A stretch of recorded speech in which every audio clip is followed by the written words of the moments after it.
제가 종종 소개하는 에이든 윌슨 토저 이야기인데요.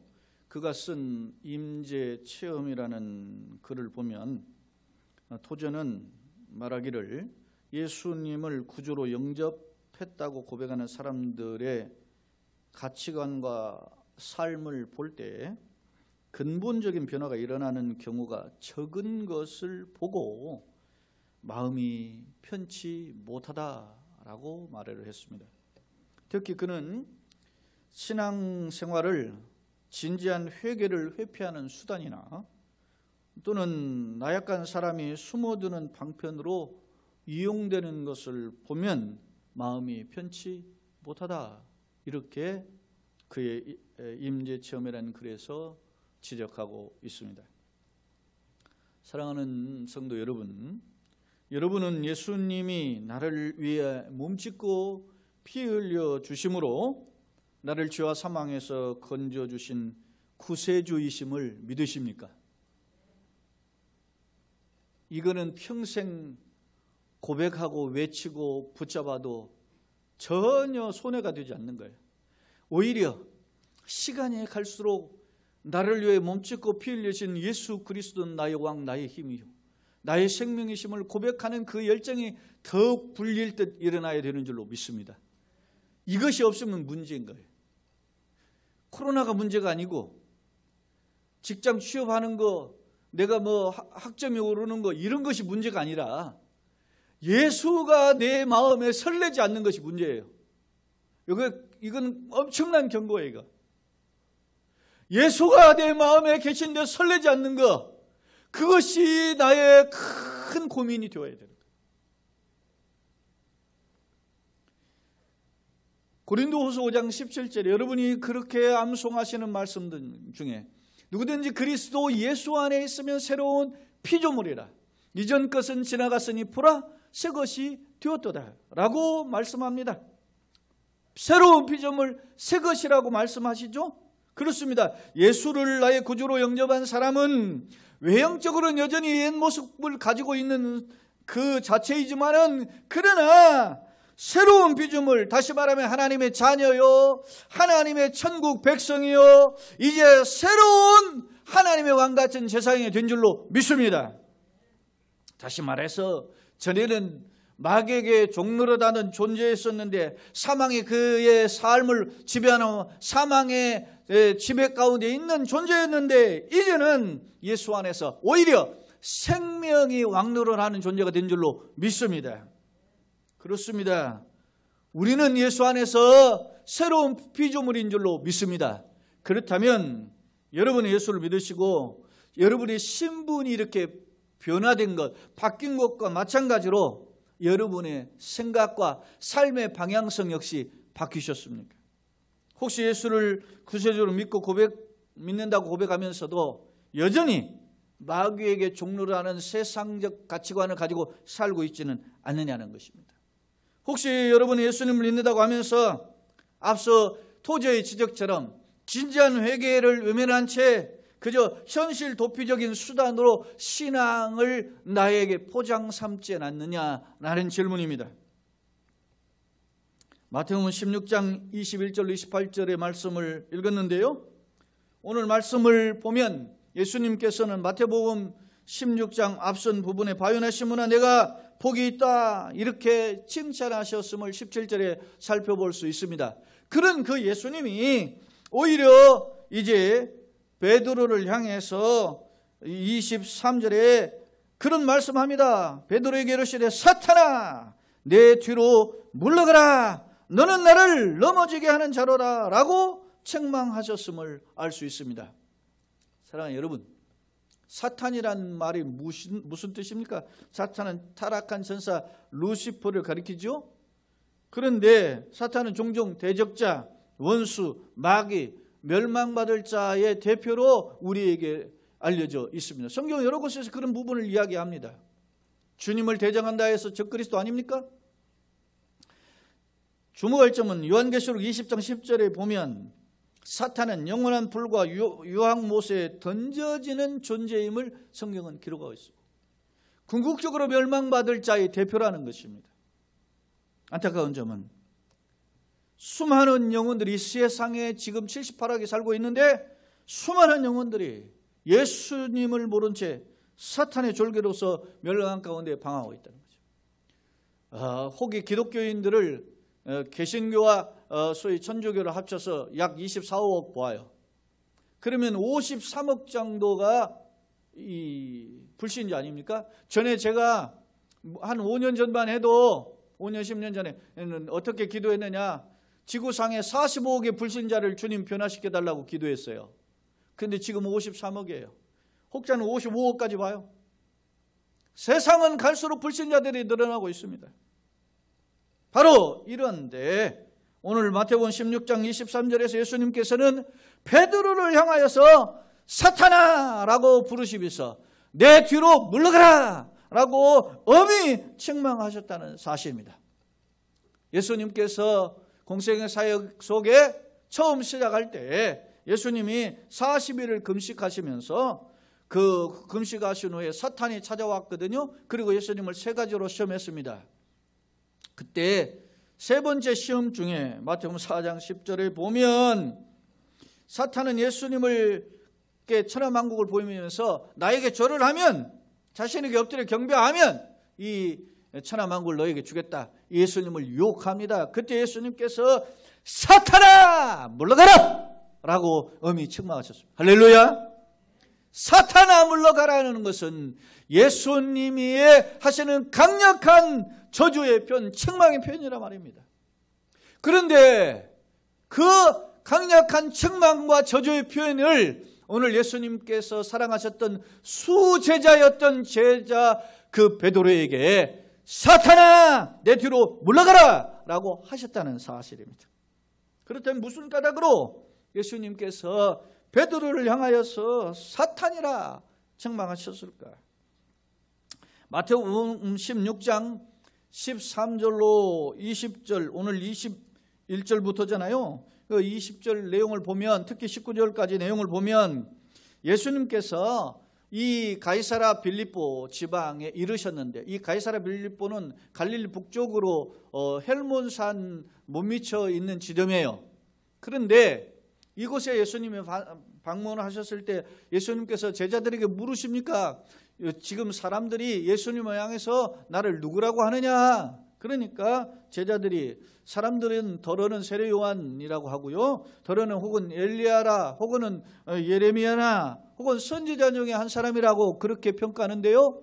그러자 예수님께서 그러면 12 제자를 향해서 너희는 나를 누구라고 하느냐? 그렇게 물으십니다. 그때 시몬 베드로가 주는 그리스도시요 살아계신 하나님의 아들입니다. 마태복음 16장 16절 외기도 쉽죠. 이 말씀, 베드로의 신앙 고백, 초대교회의 신앙 고백이 된 이 베드로의 신앙 고백이 여기서 이루어졌어요. 그때 예수님께서 주는 그리스도시요 살아계신 하나님의 아들이라는 베드로의 고백을 향해서, 그때까지만 해도 베드로의 본명이 시몬 아닙니까? 그때 시몬은 요한의 아들 시몬이에요. 그래서 바요나 그렇게 표현한 거예요.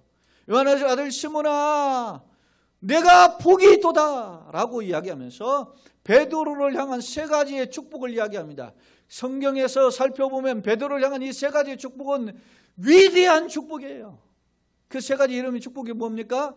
이름을 바꿔주십니다. 시몬에서 베드로 반석이라고 이야기하고, 그 반석이라고 하는 이름 위에, 반석 위에 음부의 권세가 이기지 못하는, 사탄의 권세도 흔들지 못하는 하나님의 교회를 세우실 것을 약속합니다. 할렐루야. 여러분 평생 살아가는 동안에 여러분이 하나님의 교회를 세운 사람으로 평가받기를 예수님 여러분 축원합니다. 그것처럼 축복이 없어요. 예? 가장 중요한 것은 내 자신이 교회예요. 하나님 나를 통한 교회를 세워 주시옵소서. 동시에 내가 눈으로 목격하는 교회, 유형교회, 넓은 교회가 주의 은혜로 세워지게 하여 주옵소서. 이게 엄청난 신앙 고백인 줄로 믿습니다. 그런 고백 위에 또 하나 하나님이, 예수님이 그를 향하여 주신 건데, 천국 열쇠, 네가 땅에서 매면 하늘에서도 매이고 네가 땅에서 풀면 하늘에서도 풀리라. 모든 통로를 그에게 주셨습니다. 믿습니까? 이 엄청난 축복을 주셨다는 거예요. 그런 베드로를 향해서 예수님은 오늘 본문에서 사탄아 내 뒤로 물러가라. 마치 예수님이 공생에 시작하기 전에 그 사탄이 찾아와 가지고 예수님 시험할 때 강력하게 저주하셨던 표현, 사탄아 물러가라는 표현을 동일하게 사용하고 있다는 사실입니다. 사랑하는 성도 여러분, 주목할 점은 오늘 16장 21절에 보니까 이런 표현에서 시작이 돼요. 이때로부터 예수 그리스도께서 자기가 예루살렘에 올라가 장로들과 대제사장들과 서기관들에게 많은 고난을 받고 죽임을 당하고 제3일에 살아날 것을 제자들에게 비로소 나타내시니라고 이야기합니다. 성경 본문을 하면 잠깐씩 보여주세요. 자, 이때로부터라고 이야기하고 있습니다. 이때로부터라고 하는 표현은 언제입니까? 베드로가 주는 그리스도시요 살아계신 하나님의 아들입니다라고 고백한 때로부터라는 거예요. 그리고 여기에 보면 마지막 부분에 제3일에 살아나야 할 것을 비로소 제자들에게 비로소 나타내셨다. 이때로부터 비로소 나타내셨다는 말입니다. 예? 사랑하는 성도 여러분, 비로소 나타냈다라는 말은 이제까지는 예수님이 숨기고 계셨던 말씀이란 말이에요. 이제까지는 하지 않았는데 처음에야 비로소라는 말, 이제 처음 예수님이 제자들을 향해서 자신이 십자가에 죽을 것과 제3일 만에 살아날 것을 비로소 말씀하셨다는 사실입니다. 무엇에 근거해서? 시몬 베드로의 주는 그리스도시여 살아계신 하나님의 아들입니다. 신앙 고백을 토대로 예수님이 말씀하셨다는 거예요. 사랑하는 여러분, 이 말은 무슨 뜻이냐면 이렇게 해석해 볼 수 있습니다. 예수님이 이제까지는 공생의 3년의 사역 중에 오늘 이 본문은 예수님의 공생의 3년의 사역 중에 말기에 해당해요. 그리고 이 시기를 지나서 이제는 예루살렘에 올라가요. 그런 과정이 나오는데 예루살렘 올라가서 예수님이 십자가에 죽으시는 장면이 나오잖아요. 그러니까 예수님의 공생의 3년 중에서도 마지막 텀에 해당한단 말입니다. 그때까지 예수님이 기적과 병자를 고치는 수많은 역사들을 행하셨음에도 불구하고 십자가와 부활의 이야기를 그제까지는 안 하셨다는 거예요. 간접적으로 하시긴 했어요. 공생의 시작 초기에 이 성전을 하려 그러면 살 만에 일으키리니 이런 표현을 하셨어요. 그 사흘은 예수님의 그 십자가의 죽으심과 부활을 이야기하잖아요. 왜냐? 예수님의 성전을 가리키는 표현이에요. 그리고 또 너희가 사람들이 묻습니다. 예수님의 하나님 아들 된 하늘의 표적을 보여주세요. 그때 예수님이 말씀하신 요나의 표적밖에 없다. 이때 이 요나의 표적도 마찬가지입니다. 요나가 3일 동안 물속에 뱃속에 있던 인자가 3일 동안 땅에 있으리라. 이렇게 이야기하셨지만 이건 뭐요? 다 간접적인 십자가의 죽음과 사흘 만의 부활을 간접적으로 말씀하신 거라. 그런데 직접적으로 하신 말씀이 이게 처음이라. 자, 한번 보세요. 17장 9절. 이 일 후에 예수께서 어디에 올라가시냐면 소위 가이사랴 빌립보의 북쪽에 있는 산이 어떤 산이냐면 헬몬산이에요. 그런데 이 헬몬산이라는 이름 나오지는 않고 여기에서 변형되셨다. 높은 산에 올라가서 변형됐다 해서 우리는 이 산을 흔히 변화산이라고 이야기하거든요. 그런데 변화산에 올라가셨다가 내려오시는 장면인데 9절 한번 보세요. 그들이 산에서 내려올 때 예수께서 명하여 이르시되, 그들은 누구냐면 예수님과 세 제자예요. 베드로와 야고보 요한. 그 세 명의 제자에게 인자가 뭐라 그래요? 죽은 자 가운데서 살아나기 전에는 본 것을 아무에게도 이르지 말라. 인자가 죽은 자 가운데 살아난다라는 십자가의 죽음과 부활만을 이야기하죠. 이때는 누구에게? 세 명의 제자에게만 말씀하셔요. 자, 17장 22절 23절. 갈릴리에 모일 때 예수께서 제자들에게 이르시되, 인자가 장차 사람들의 손에 넘겨져 죽임을 당하고 3일 만에 살아내라 하시니 제자들이 매우 근심하니라. 이 말씀이 12제자에게는 하신 말씀은 두 번째 편이에요. 그 다음에 20장에도 보면 20장 17절로 19절에 보면 예수께서 예루살렘으로 어떻게 올라가려 하실 때, 지금 이제는 십자가를 지러 올라가시는 거예요.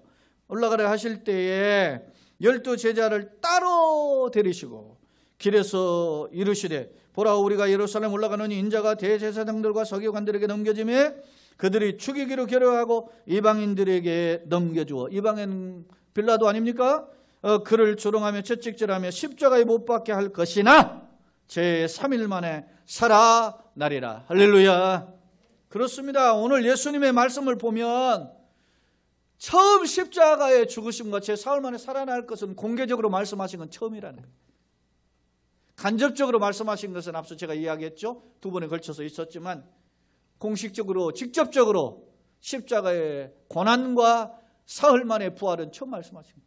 그렇다면 이렇게 예수께서 이렇게 말씀하신 까닭은 뭐냐? 그것은 앞서도 지적한 것처럼 베드로가 주는 가이사랴 빌립보에서 주는 그리스도 살아계신 하나님의 아들입니다. 이제 제자들의 눈에 예수님이 누구신가가 분명하게 고백되어짐을 보고 이제 메시아는 어떤 일로 오셨는가에 대한 구체적인 사역을 이야기하셨던 것입니다.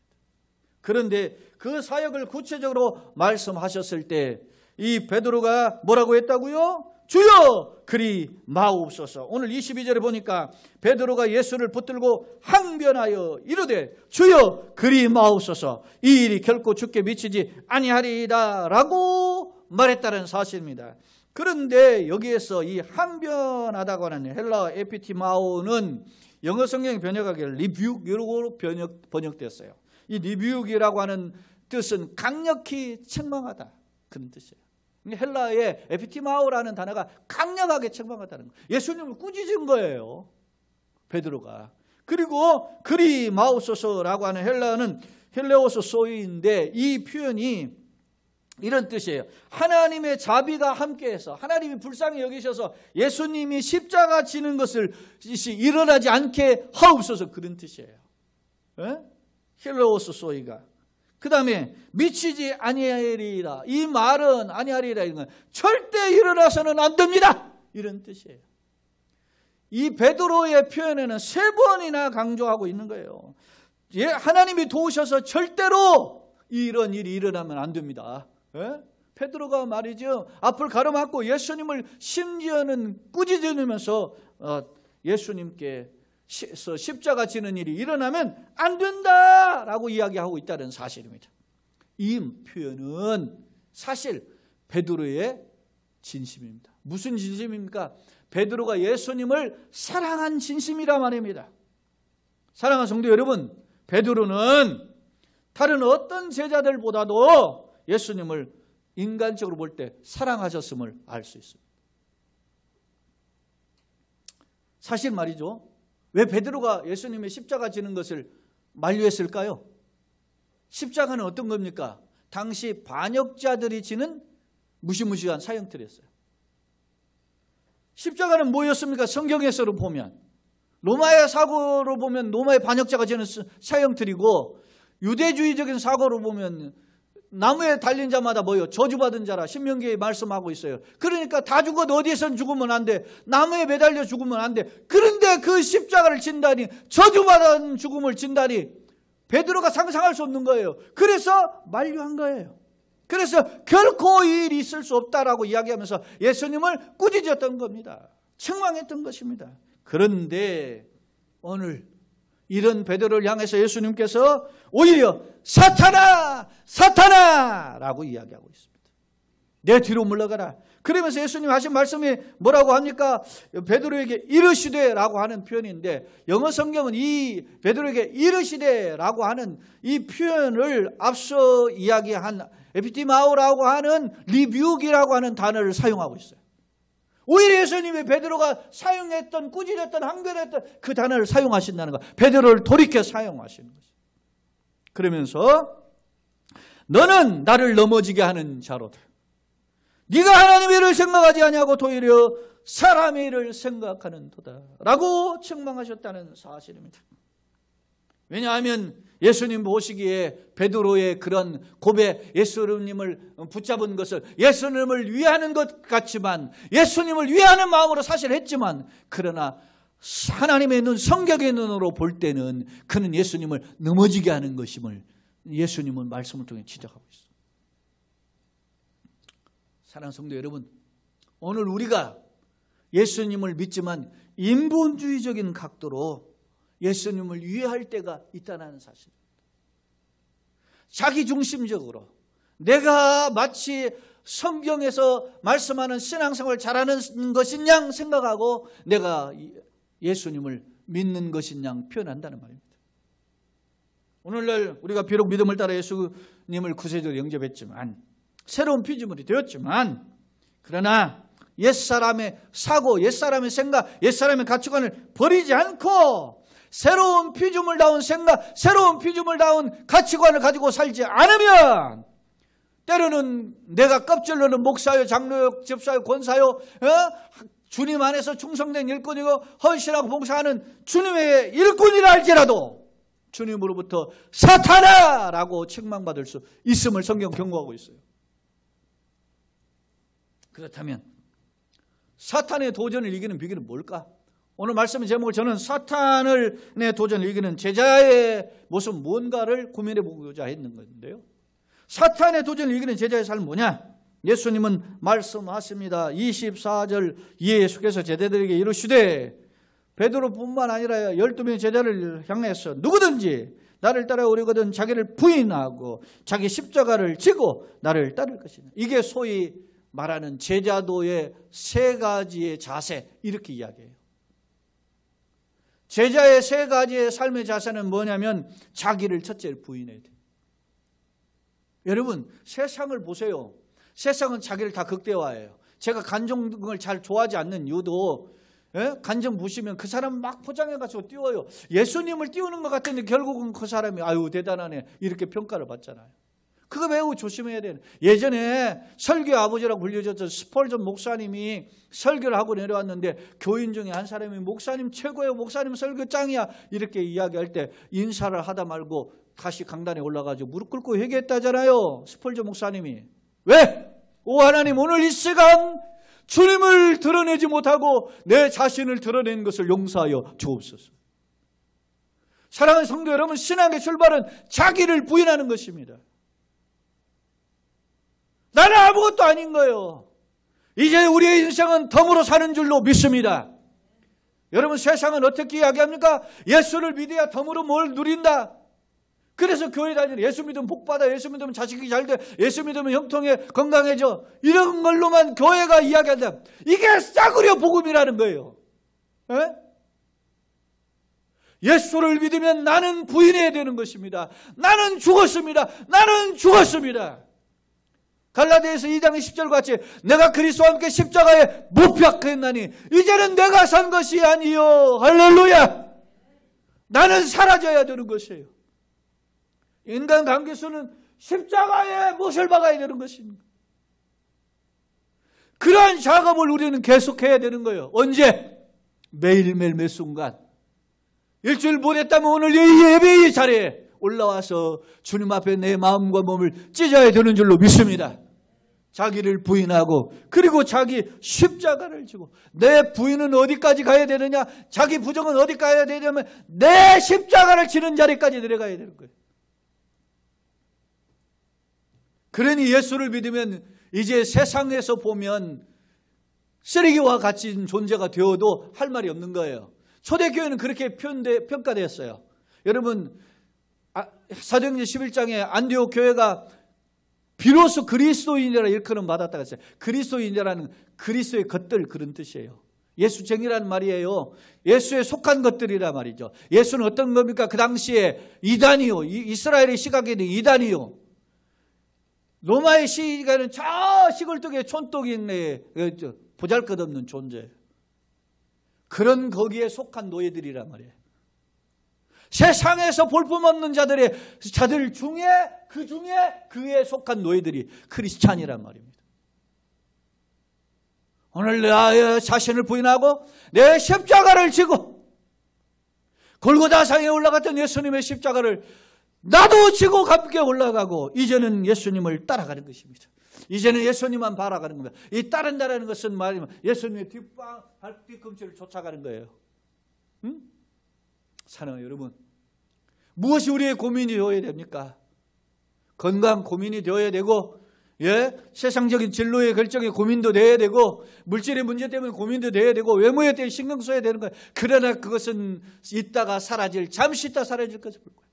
그래 우리는 영원한 것을 쫓아서 날마다 예수를 바라봐야 되는 줄로 믿습니다. 사랑하는 여러분, 희미해진 여러분의 가슴 속에 예수님이 다시 되살아나는 귀한 아침 되기를 예수님의 이름으로 축원합니다. 8월을 시작하면서 여러분의 가슴에 예수님이 불릴 때 일어나기를 예수님의 이름으로 축원합니다.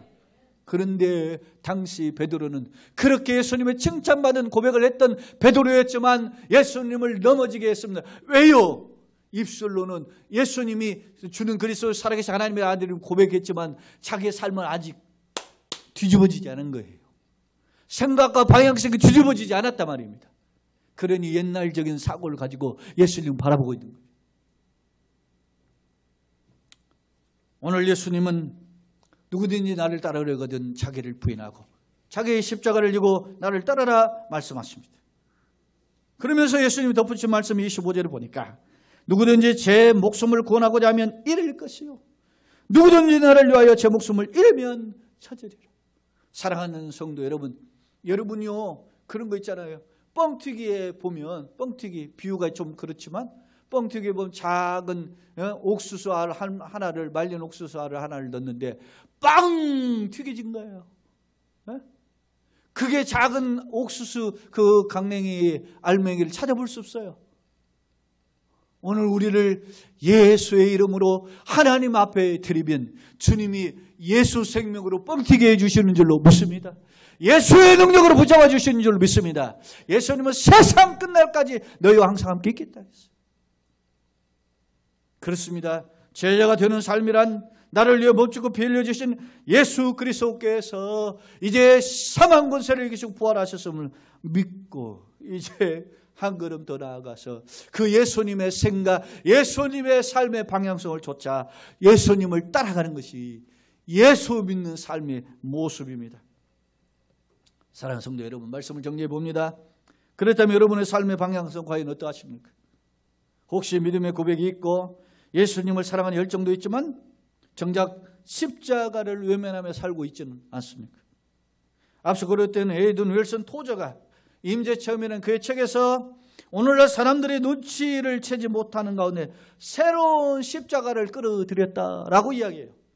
그 새로운 십자가가 뭐냐면 겉모양은 우리가 믿는 예수 십자가와 똑같아. 그러나 속은 완전히 다르다라고 지적하면서 새로운 십자가에는 세상과 적당히 타협하며 사는 것이라고 지적해요. 세상 속에서 예수 믿는 거 그 불편하게 그렇게 못하게 살 필요 없잖아. 그렇게 이야기하면서 적당히 흉내내면서 살아. 너무 그렇게 특별하게 살지 마라. 저는 그래도 개인적으로 감사한 거는 왜 강 목사만 특별하게 그렇게 목회하느냐. 저한테 그런 표현을 하는 것은 나는 가족으로부터 들었고 교인들로부터 목회자로부터 들었어요. 나는 이것이 나의 책망이 아니고 그래도 내가 아직 예수님을 조금이라도 붙잡으려고 하는 몸부림을 주님이 보셨고 그래도 사람의 눈에도 보였구나라는 것이 감사해요. 사랑하는 여러분, 예수님을 붙잡는 일에 주님이 기뻐하시는 방향성을 가지고 나아가기를 예수님의 이름으로 축원합니다. 성도의 인생을 가리켜서 나그네의 삶이라고 이야기하죠. 그렇습니다. 성도는 천국이라는 본향을 앞두고 잠시 있다가 살아가는 나그네의 존재입니다.